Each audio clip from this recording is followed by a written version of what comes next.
Bonjour, mon nom est Patricia et je te souhaite la bienvenue à cette mini-récup sur le calcul de la durée d'un événement. Cette mini-récup s'adresse aux élèves du 3e cycle et sera divisée en deux parties. Nous verrons les unités de mesure de temps. Nous verrons comment calculer la durée d'un événement à l'aide d'une addition, comment calculer la durée d'un événement à l'aide d'une soustraction, et puis la deuxième partie sera une mise en situation. Tu sais, le temps, c'est un concept qu'on côtoie tous les jours. Tu n'as qu'à penser au nombre de fois où tu as entendu un collègue de classe demander combien de temps il restait à la période, ou encore lorsque tu calcules le temps qu'il te reste de dîner avant de te rendre à ton cours. Il existe aussi plusieurs unités de temps. Donc, nous n'avons qu'à penser aux années, aux mois, aux semaines, aux jours, aux heures, aux minutes ou aux secondes. Pour calculer la durée d'un événement, nous nous servirons principalement des heures, des minutes et des secondes. Pour t'aider, tu dois savoir qu'il existe des relations entre les unités de mesure de temps. En effet, une heure est égale à 60 minutes. Une minute est égale à 60 secondes. Maintenant, peux-tu m'aider à calculer la durée du concert que j'ai vu cette fin de semaine? Donc, la première partie était d'une durée d'1 heure 24 minutes 32 secondes et la deuxième partie était d'une durée d'1 heure 38 minutes 15 secondes. Vrai ou faux? Il existe plusieurs techniques pour t'aider à calculer la durée d'un événement.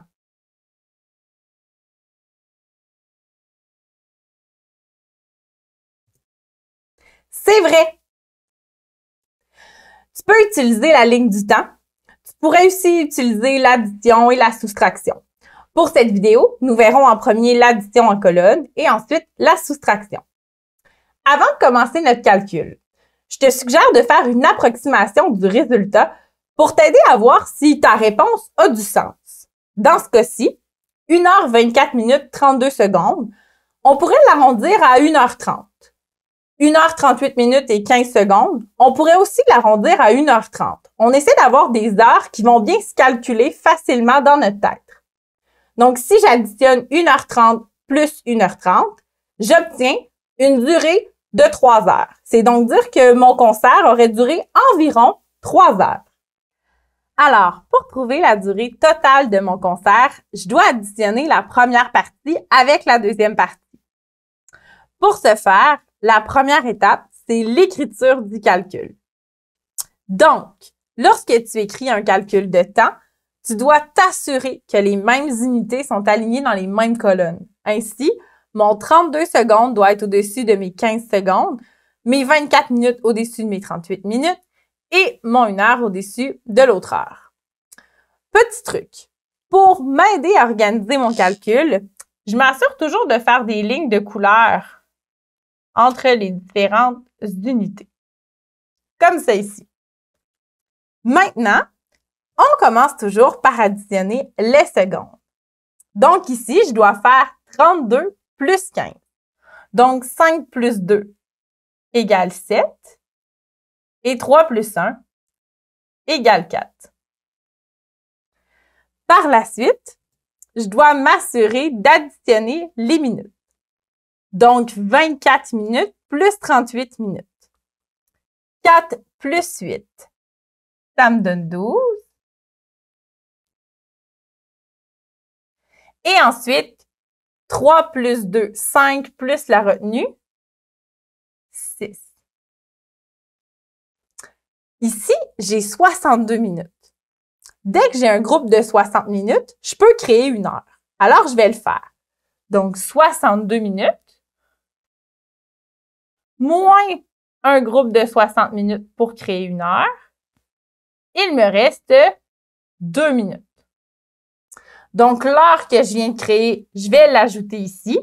Donc, ici, ce ne sera plus 1 heure, mais bien 2 heures. Et ici, ce n'est plus 62 minutes, mais bien 2 minutes qu'il me reste.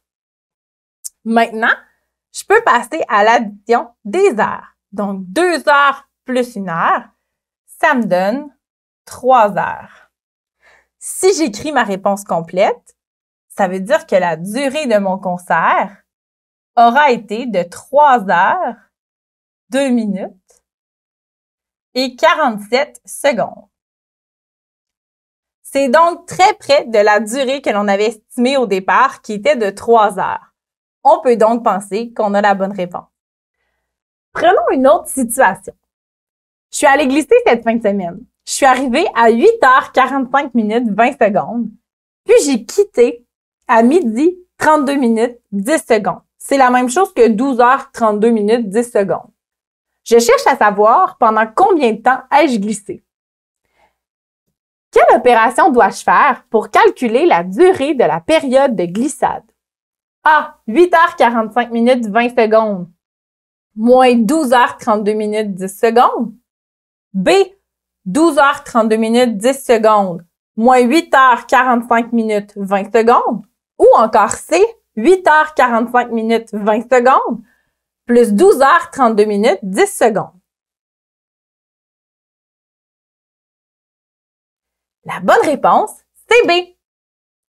En effet, je dois prendre l'heure de fin de ma glissade, puis soustraire l'heure du début, ce qui va me permettre de trouver le temps disponible entre les deux pendant lequel j'ai glissé.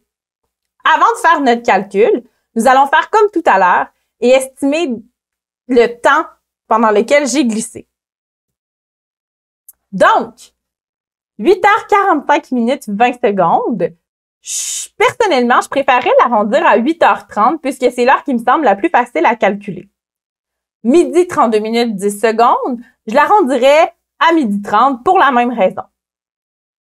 Maintenant que j'ai trouvé mes heures approximatives, je peux les soustraire. Donc, midi 30 moins 8h30, ça me donne un total de 4 heures. C'est donc dire que ma glissade aurait duré environ 4 heures. Calculons ensemble plus précisément la durée de ma période de glissade. La première étape, c'est l'écriture de mon calcul. Attention, tu dois t'assurer de bien aligner les mêmes unités de temps dans les mêmes colonnes. Ainsi, mes secondes doivent être au-dessus de mes secondes, mes minutes au-dessus de mes minutes, puis mes heures au-dessus de mes heures. Pour m'aider, je vais encore une fois faire une ligne entre les unités pour me rappeler que je suis en train de calculer du temps. Lorsqu'on calcule du temps, on doit calculer par bloc d'unités. La première question à se poser, quelle opération doit-on faire en premier? A. 12 heures moins 8 heures. B. 10 secondes moins 20 secondes. C. 20 secondes moins 10 secondes. Ou D. 20 secondes plus 10 secondes.